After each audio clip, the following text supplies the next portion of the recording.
Hey, Chris, how are you? Hey, what's up, Grant? Thanks for having me on the show. Right on, man. I'm super pumped to have you on my show to talk about your mindset. Talk about your mindset as a professional football player, mindset as an entrepreneur, and just kind of your journey, life after sport. So, I'm really excited to dive in, kind of into your life. So I'm really excited. Yeah, man. There's some good stuff going on here. I hope I can bring a lot of value to your listeners today. And yeah, I got a lot of good stuff about mindset that I'm happy to share. Right on, man. Well, let's get into it. There's a topic that I love. Not only do I talk about it almost every day, and I teach it to athletes and to my clients, but it's mental toughness. So, when you think of the word mental toughness, I can only imagine it's progressed, and you've probably developed it over time with all the years that you played football. But when you think of the word mental toughness, what does that mean to you? Man.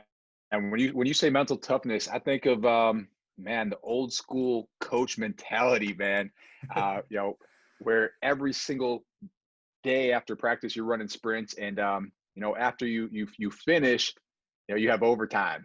They throw that one extra, that two extra, at you to really test you, really test your mental toughness, see where you're really at. But that's kind of where I think of it the most. That's really what sticks out to me right away. And I think that's really where I learned it at first was really how to take my body to another place through my mind.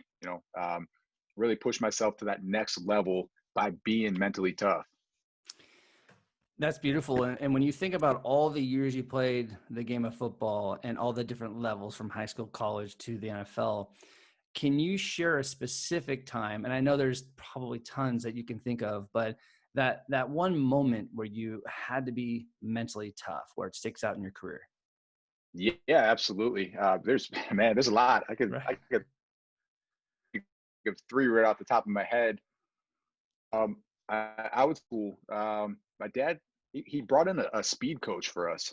I think it was one of the best things that you could actually do in high school. Have someone to actually come in, teach you how to run correctly, right form, how to run a 40, how to get out of the box, and it tremendously helped us get to the next level. But with that, this camp that we entered into was it was really the entire summer of just running sprints uh, 4 times a week. Most people are having fun during the summer. We were just running, doing agility drills, pretty much to the point where we were throwing up every day. So I think that summer really tested us a lot, and that was kind of the first time that mental toughness to really push through, really get better, came into play. Fast forward to college, we had what was it called, man? Oh, I forgot what they called it. But we had to wake up. So spring, it was spring workouts, I guess is what it was. But our school, I was at the University of Maryland. It was Ralph Friesian. He was all about mental toughness, next guy up mentality, and we'd have these workouts, and they were at I think 5 a.m. In the morning, and we're in this gym. He would turn the heat up to 100 degrees, and you go in this gym, and all you saw was a bunch of garbage cans lined up, and you're like, man, what are these garbage cans for, right? And they were just lined up for people to throw up in. His goal was to get you to puke. It's what it came down to, and I remember after the very first one, it was a testing point. That was a huge test day for me, and I had to dig so deep. I was a freshman at the time, and I really just had to push through it. And it was one of those moments where it was almost like, hey, why am I doing this? Because that's how hard it was. Do I Mhm. really love this game that much? And it really did. It tested you, but what it did was, man, if you got through that, you can get through anything. And that's what his goal was. And just throwing the garbage cans out there was just, he was trying to see who wasn't mentally tough. Who would be the first one at the garbage can, and so as much as I hated and dreaded it, it definitely prepared us for the season. And I would say we are probably one of the toughest teams to play against Mhm. because, man, he put us through everything, especially in that spring training. Uh, but then just fast forward NFL. Surprisingly, the training for the NFL, they're responsible for you, so they can't necessarily push you as hard. So it's really up to you. So our college training, it was brutal. Mm. Sprints after every practice. Once you get to the NFL, some guys are 10 years in, some guys are 15 years in, and they really can't take that beating anymore. So it's not mandatory where you have to run sprints after. It really comes down to you. The mental aspect and the mental toughness, I think, comes from just the interaction with media and all the other pressure around the NFL. There's so much pressure on you when you're at that point, when you're at that stage, that you don't feel at any other level. You don't feel that in high school, you don't feel that in college, but when you get to the NFL level, you're just under a microscope and you feel a lot of pressure. So I think that's when mental toughness comes in as well. And you have to be mentally focused, you have to be mentally ready, and you have to be prepared for anything, not just on the field, but off the field as well. You bring me back, all the years that I played football. I remember there was those practices, and there was those double days, those summer practices where I'm like, why am I doing this shit? Like, and you're like, but you just keep on going, you keep on going, and then you get through it, you break through that threshold, and you're like, holy shit, man, I can do this. Like, you can put anything in front of me, man, I can do this. And that's what I love about sport. And we're going to talk about later how how the game of football, how it's gotten you prepared for what you're doing now. We'll save that till later. But I love the fact that what the game of football and sports does as far as testing us and forcing us to be mentally tough and forcing us to be uncomfortable. Yeah, and I'll tell you what, that next spring practice or workout in the morning, it was a lot easier than that first one. I could tell you that much. I was mentally ready. The mental toughness was there. Went in, and it was actually easier than I thought it was going to be. I thought I was going to go in and dread it again, and be throwing up, or Right. possibly even think about quitting. And I got in there, and it was boom, just absolutely crushed it. So it just shows you that your body can adapt. If you get through a tough situation, other things aren't as hard. And that's also why I like pushing myself in the mornings. I like getting up early. I like pushing myself mentally and physically in the gym or with a workout, because to me, if I can get through that, if I could push myself hard in the morning, the rest of the day is going to be easy for me. Totally. I agree. Well, let's kind of get into your mind. So as far as the position you played majority of your career, and I believe, did you play anything outside of fullback? So yeah, pretty much just fullback. When I did transfer, Mhm. I had to sit out a year, and I was playing linebacker role at that time. But really, when I actually played, I was playing fullback. So when you think about that position, it's you're either plugging a hole, you're protecting, you are running the ball from time to time, but I mean it you're like you're a running lineman, right? I mean, you're plugging holes. So it's an aggressive position. And when you think about your role as a fullback, like how would you describe your mindset, and how did you actually prepare your mindset for every practice and every game, because you're taking a load all the time. Yeah, it was a position that was designed to hit people while running full speed. That was my job. I didn't really get handoffs. I didn't really get passes. My job and pretty much my sole responsibility was to run in there and make a hole for the running back. So every hit for me, every play for me was a huge collision. And my mindset at that time was completely different. Than who I am now. I would be scared of myself if I went back now and tried to talk to myself back in the day. But really, for me, my mindset it was almost like a zero option. There was no other options for me, is how I looked at it. Playing football in a family with five boys, I was the middle. At that time when I went into the NFL, my older brother had been drafted, my younger brother had been drafted, and my oldest brother was drafted into MLB. So for me, my mentality at that point in my life was, I am going to do everything I possibly can to be successful at this, because I don't want to live with regret, and I don't want to be that guy that everyone comes up to and says, hey, what happened to you? Your whole family played in the NFL. Why didn't you? Right. So at that time, I went undrafted. I had one chance, one opportunity. I knew I had zero other options. I knew this was going to be my one shot. And so I took it. So that was my mindset. My mindset was 100%. I'm going to do everything that I possibly can to make this team. And going into it, I knew that there hadn't been one player in over 10 years that went undrafted to the Dallas Cowboys and made the team. So I knew the odds were stacked against me, but I Wow. knew that if I locked down, if I did everything I possibly could, that I had a chance. Wow. You know, when you think about your whole career, you know, and I love asking this question. I know that you shared a little bit of, a moment where you were mentally tough, but when you think about mental wins, so in the moment where shit's really crazy, it's chaotic, or there's a lot of pressure, but in the moment, like you were dialed in, you controlled your thoughts, your emotions, and you did your job, right? So when you think about your whole career, can you share like what your biggest mental win was throughout your career and your biggest mental fail? Man, let's see. Biggest mental win. Man, that's a tough to put on one thing. I think really it was early on, going into, really it was the third preseason game, and going in with the ones, going in with the starters, Mm, and being able to get in there, on the third preseason game early on and know everything, know the playbook, get in there, play fast, not have to think. I was in there, I was ready to go, and the mental win was really that, I felt like I should be there. To yeah. get to that point was huge. That was the hardest part, especially for me, because I was always told, hey, this is a 1 in a million shot for you. The NFL isn't for everybody. So my mentality, leading up to that point was, hey, I really shouldn't be here. Why am I here? Like I'm not. I was always told that I shouldn't be. So I think that was one of the by far one of the biggest wins for me, was getting in there and actually getting that confidence.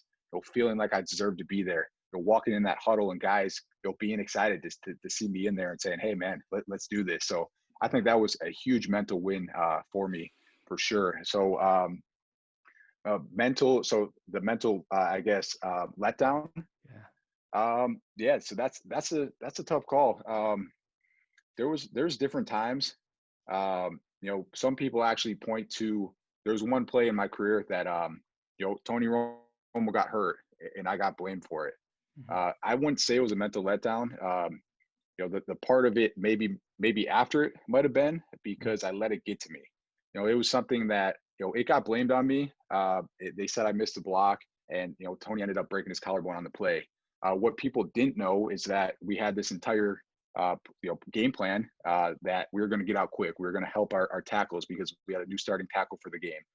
The Giants had two really good D ends at the time, so we are going to get out quick. We are going to help chip out. We are going to help our tackles, and we also had this game plan that the Giants had never once blitzed the linebacker unless he's walked up on the line. So if this guy is not walked up on the line and that's your man, get out quick. So on that play, I checked my guy, he was over Jason Witten at the time. He did what we call a green dog. He actually had he had man coverage on our running back. So he checked our running back. Our running back stayed in. He delayed blitz. He came. I had already got out at the time, and he went and lit up Tony Romo, and it got blamed on me. So that point, I let it get to me. All outside, everything else coming at me, it affects you. And at that point, you just have to put your head down. You have to lean on your team. You have to lean on the people that actually know what happened and actually, can help support you. And you got to go from there. So I think that I let it bother me for a little bit too long. But at the same time, I bounced back from it fast, and I let it fuel me for the rest of the season.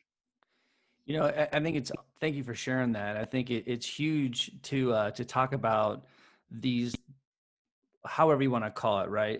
A mental fail, or these things, that the adversity we have to deal with, because we all have to deal with it, whether it's in sports and life and relationships. And I'm curious how, like, when you were going through it, right? And I'm sure it wasn't more than just what you were feeling. You were hearing it through the media, and you're hearing it through like the clubhouse, all that kind of stuff. So how long did it stay with you? Because I think that's kind of the trick when we go through shit and we have to deal with it. How long are we going to be with it? Because it's actually in the past. We have no control of it anymore. And that's, as soon as you get the lesson, you can move on from it. But like, how long did it take for you just to go, okay, I'm done with this, and you move on from it? Yeah, for me, I really think it took a couple days. What it was really, you know, talking to Tony. I went the next morning. I talked to my teammate, Yeah. and I had a great conversation with him. He told me everything that a great quarterback would. Don't worry about it. We know what happened. We knew what the game plan was, and we went from there. Talked to my running back coach about it as well. Same thing there, and really just felt good about the situation, and then kind of fix the problem or fix the issue, whatever it is, get it off your shoulders, and boom, move on. And so that's how it was. That's how it was for me. That time it was a 100%. Let's focus on the next game plan, and just try to block out the media, because the media was just, Right. I mean, it was everywhere. And how it is, especially with NFL, and it's death threats from fans that bet half their house on the game, and Wow. everyone who has Tony as a fantasy quarterback is telling you you're the worst play ever. And what came out of all of it was, it was actually the first year that what is it called, PFF, so Pro Football Focus. It was the first year that they actually started to look at every single play that a player had in the game, and watch the actual film of each player and grade them. Wow. Yeah. So after that year, I was actually graded out as Rookie of the Year for the fullback, based on an actual play-by-play breakdown, Wow. and a grade out of each and every game. And I ranked as the fifth overall fullback in the whole league that year. So coming out of it, if you ask a fan or the media, I was the worst player in the world. But it was good to have the reassurance of people who actually know the game, actually watch the game, and actually grade it out, that I did have a great season. Right. It's funny that you bring this up because, and again, this is more about you than it's about me, but with all the years that I played and being a quarterback, you're in the spotlight all the time. It's like you're the hero when you win, and people think you're a shitbag when you lose, right? Oh yeah. So, man, and I played in the 90s. So, I mean, I was done playing football in 95 ish. So my whole, like, having social media and all that stuff, like, if you put my name in right now into the internet, you probably couldn't find too much, even with all the records that I broke with teams and individual records in junior college.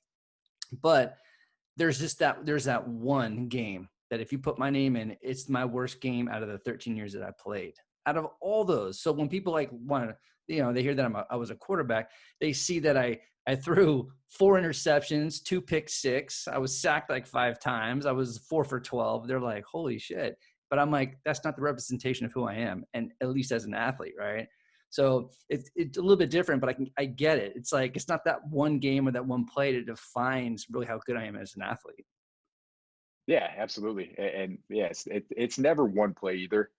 I hate that people do that to, like, say, a kicker.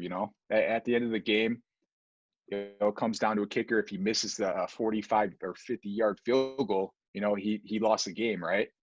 And there's so many other plays throughout the game. There's a play before that could have set him up with a better field goal.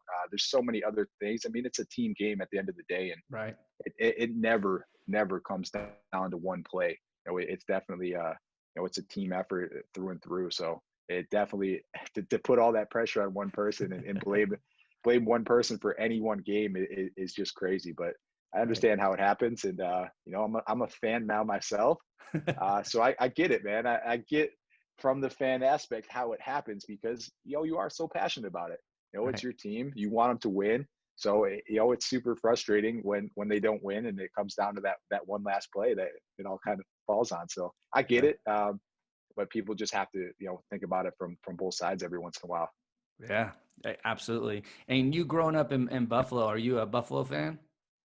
Yeah, so we grew up Bills Mafia all the way. My dad, he went to the 4 Super Bowls. I think he was even a scab player at one point for the Bills, way back in the day. And it was hard for him because Rob went to New England. The unfortunate part about it is that the Bills actually drafted the pick before New England, and they didn't take Rob. So we get called a traitor now, and people come at us all the time for it.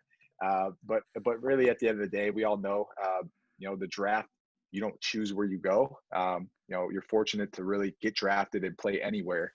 And if we could have played in Buffalo, my youngest brother Glenn did, it would have been a pretty cool experience, because that's what we grew up knowing. And I was actually shocked when I went to the Cowboys because, growing up and going to games in Orchard Park, all you see is the yellow jerseys in the stands. The security guards, they just fly to one area and then they fly to the next because it's just fight after fight after fight. And, Right. everyone has their shirt off. It's freezing out. It's snowing. Everyone's screaming. You leave and people are pissing on the stadium wall. And, that's what I grew up seeing. So I go to the Cowboys and just completely different. I had Different. to actually focus that first preseason game on the huddle because there was just so much of people dancing on the third level. It was just a show. But the only thing missing was the fights and, no, everyone had their shirt on. So it was kind of weird. I mean, just completely different atmosphere.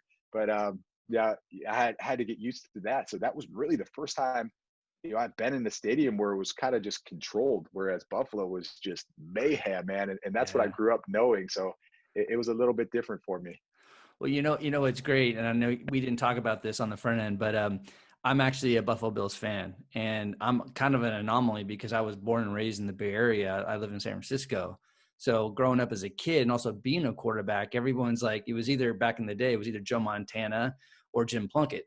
And I just didn't want to be like anybody, like everybody. So I was introduced to Jim Kelly. My dad actually Yep. coached me through the TV all the time. He was that type of dad, right? But he's like, look at this kid at I'm Miami. And so I just started to look at Jim Kelly, and then I followed him through the, Bills, USFL, and then back to the Bills. Yep. And I just said, screw it, man. It's my team. And right now you can't see it, but I have a Buffalo Bills helmet right up there on my shelf. So man, I know everything about the Bills and everything about the Mafia. And I love it. I love the culture. So have you been slammed through a table? No. Have you? I believe so. I think our entire family has been put through tables at some point. So I bet. yeah, that's Bill's Mafia, man. We'll get you hooked up next time. Right on. Right on. Next tailgate, I got you covered. I love it. I love it. Well, let's switch gears a little bit. Let's talk about transitioning out of football or out of sport. I think it's important to talk about because everybody, I don't care if it's in high school, college, if you're an Olympian, professional athlete, we all have to go through that transition. And some of those transitions are positive. Some of them are elongated. Some of them are really dark and negative. But when you transitioned out of football, like, how was that transition for you? Man, so I tell people all the time, I got lucky. I got really lucky. And what happened for me was that my wife, after my third year, she decided that she wasn't going to try to find a new job after I went to my third team. We had to move to a new city. So she started hand painting wine glasses. It turned into this personalization company. And when I ended my first contract and I moved on to the Chargers, I had a gap there. I had a gap of about 3 months before I signed with them. And I used that time to learn more about our business and help grow it. And went to the Chargers. I got hurt. I took an injury settlement, got a fourth credited season. And, I started working on the business. Uh, at that point, it started taking off and it was this nice, smooth transition for me into the business world. Uh, so I started just, really putting all my time and focus into that. And within the first year, we were actually making more money in business than I was playing in the NFL. So that's not usually the case. Usually the case is, guys search for a long time to really find out what they want to do. You enter a job that's 60 to 70K and, it's a tough transition because, your pay gets Yeah. significantly cut really quick. So I was able to do that. I then focused on her business for about 5 years. And then, at the end of the day, it was her passion. I poured my heart and soul into it as well. We grew it. It's still something that we have today. It's still something that's growing today. But it wasn't my true passion. So I thought of this idea for a bottle that I could use all day, every day. I was going to the gym still about twice a day. I was living in Texas and it's super hot here. And, I'd go to work and then I'd come home and I'd grab a shaker bottle, a plastic shaker like you have that we need to replace over there. Yes, But exactly. with that, I'd get to the gym and, by the time I got there, it was warm, it was sweating everywhere. It tasted awful from the drink I had in it before. And I was just like, hey, why isn't there something that I can just use all day, every day? something that's super easy to fill, super easy to clean, but also has the capability to keep your drink cold or hot.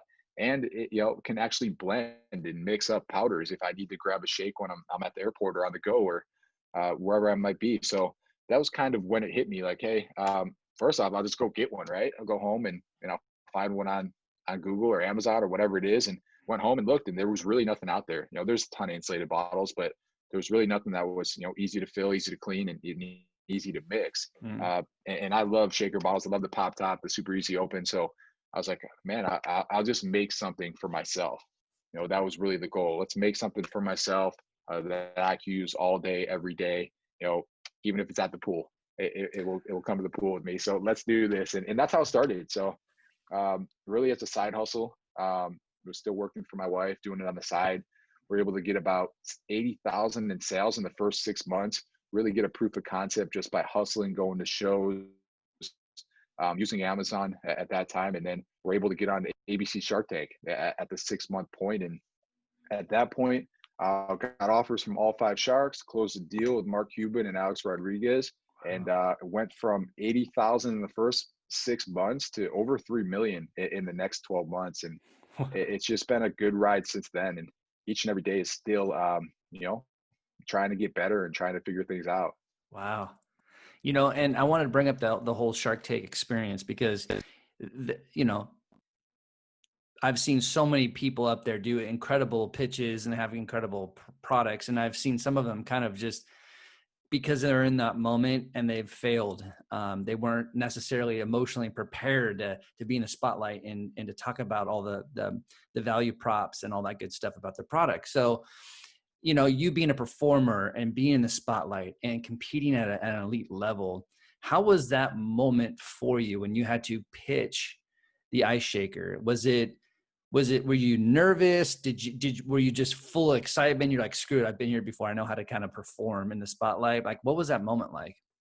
And yeah, that's a great question, because they actually, they make sure that you're mentally, stable when you go into these situations, because, people do, that go on the show and they don't, necessarily do good or get an offer. Mm-hmm. It can put them into a severe downward spiral really quick.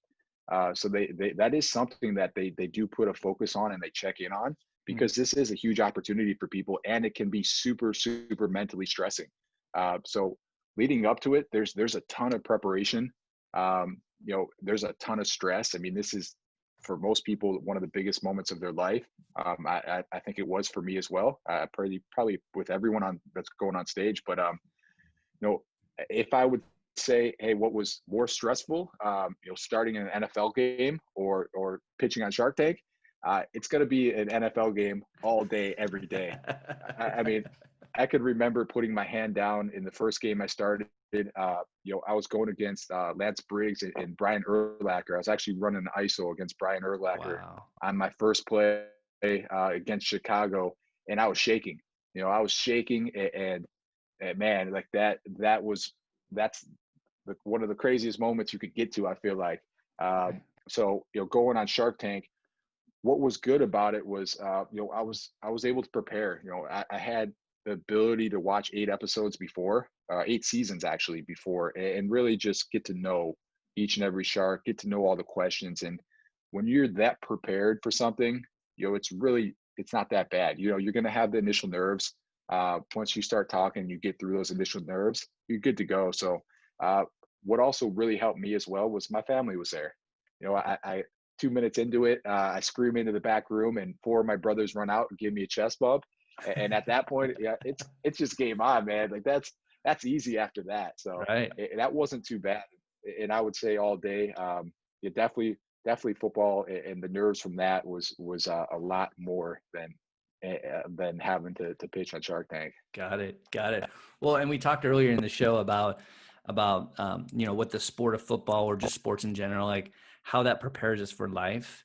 And being an entrepreneur right now, what are some of the lessons that you've gotten, like, or what are some of the things that because you played football, has gotten you prepared for being an entrepreneur and being where you're at right now within your career?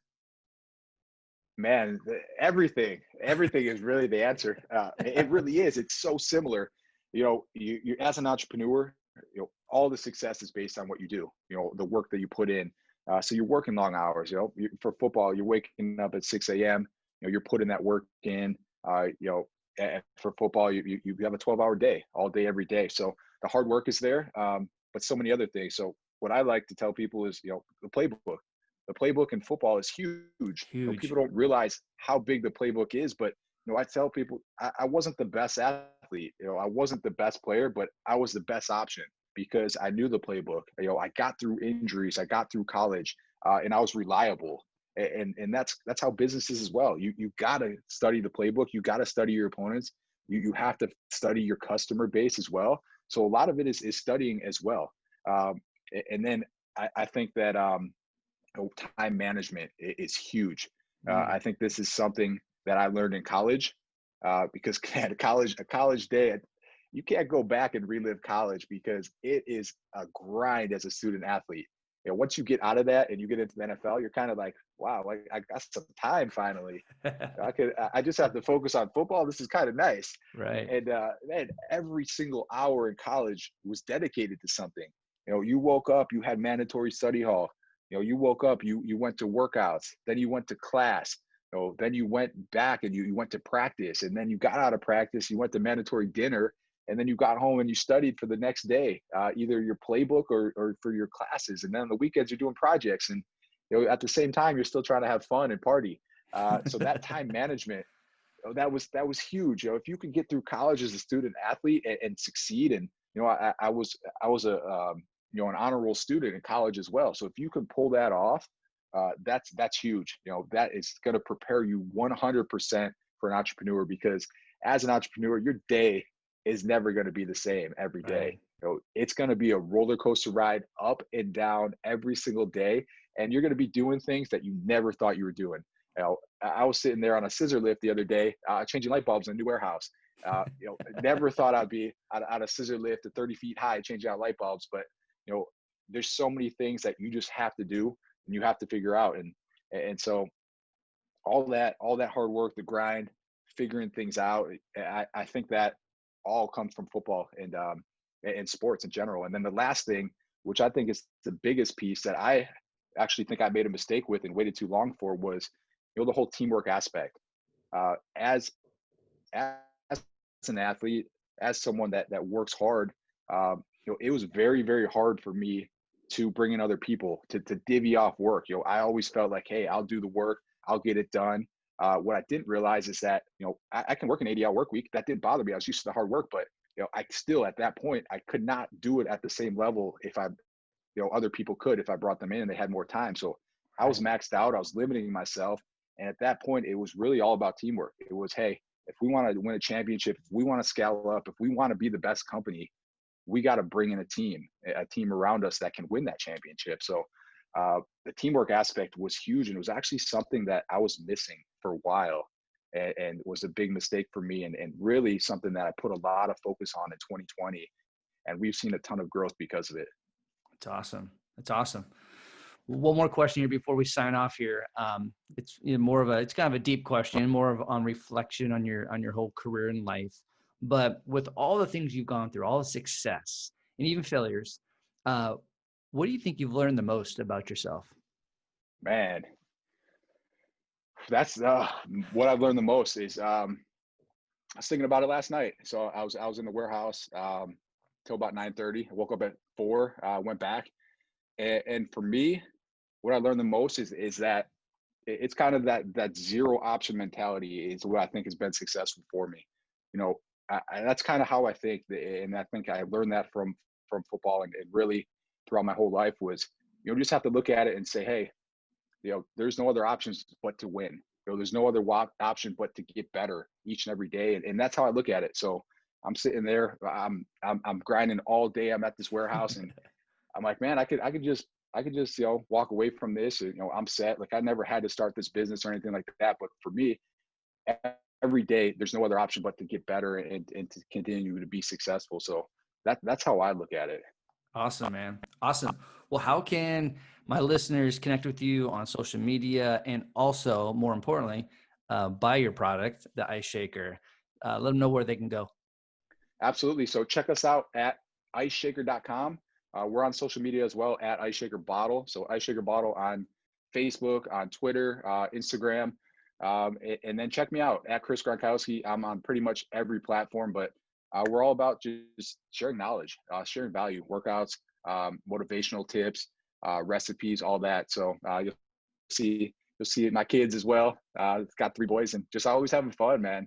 And that's, I think that's what it comes down to with anything: passion, having fun. Really remember why you started things, and my kids have really just brought that out as well. Watching a little kid, they can have fun literally doing anything. So if Right. you have a chance and you haven't had little kids around you in a while, man, just watch kids for a little bit, and they'll bring that enjoyment back out in you.